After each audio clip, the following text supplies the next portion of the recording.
आजकल तो वैसे भी एडजस्टेड चीज़ देखने का फैशन है ना।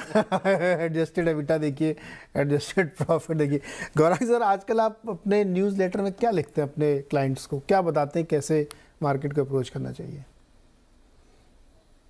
कहने से पहले अगर आपकी इजाजत हो तो कुछ अर्ज करना चाहूंगा। बिल्कुल सर, बिल्कुल, एकदम फ्री है, कुछ भी अर्ज करिए सर।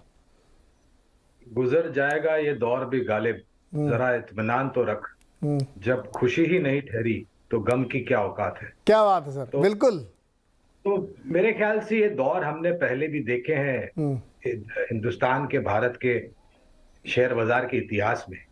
और समय ऐसा आता भी है जहां पर कुछ समय के लिए या फिर साल भर के लिए या 1.5 साल के लिए आपको जो अनुमान है शेयर बाजार से मुनाफा मिलने का, उसका जो गणित है उस पर थोड़ा बहुत चिंतन करना पड़ेगा और अपनी कलम को थोड़ा पीछे खींचना पड़ेगा। ये जो तकलीफें हैं, जो भी मुद्दे हैं सामने शेयर बाजार को लेकर के, चाहे वो महंगाई दर हो, ब्याज दर हो, धीमापन हो, या फिर मंदी की चपेट में आया हुआ बाजार हो, इसके साथ साथ अभी शुरुआत में आपने जिक्र किया था बारिश के मौसम को लेकर के, अल नीनो का जो प्रकोप है, वो शायद मेघराज इस साल इतने मेहरबान नहीं होंगे हमारे ऊपर जिस तरीके से वो पिछले 3-4 साल से थे।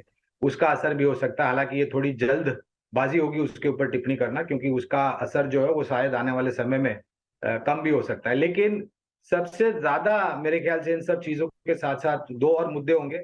वो है 9 राज्य स्तर पर चुनाव, यूनियन टेरिटरीज एंड स्टेट के चुनाव इस साल में, और एक बड़ा चुनाव 2024 में।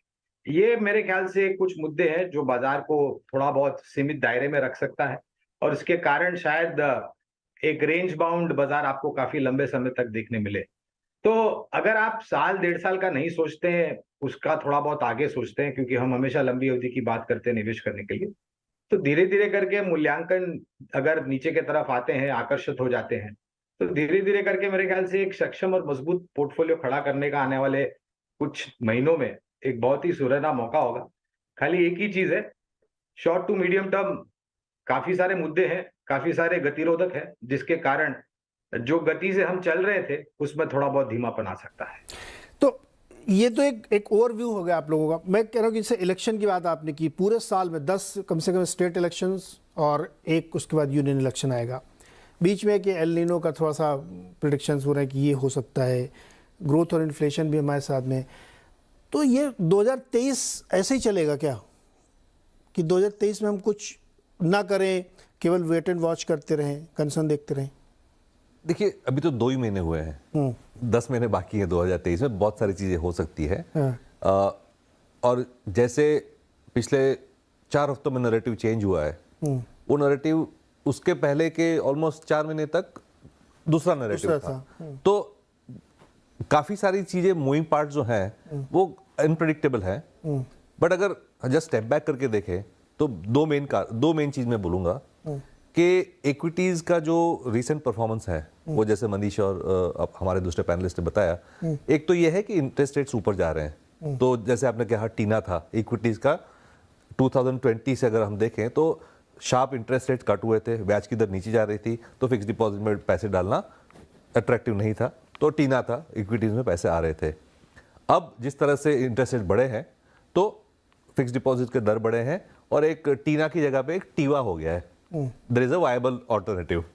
तो अगर पहले हम कहते हैं कि चलो 80% अपना एसेट एलोकेशन इक्विटीज में करो, तो अब शायद वो मोर बैलेंस्ड हो जाएगा 50%। तो एक तो ये ऑल्टरनेटिव आ गया है।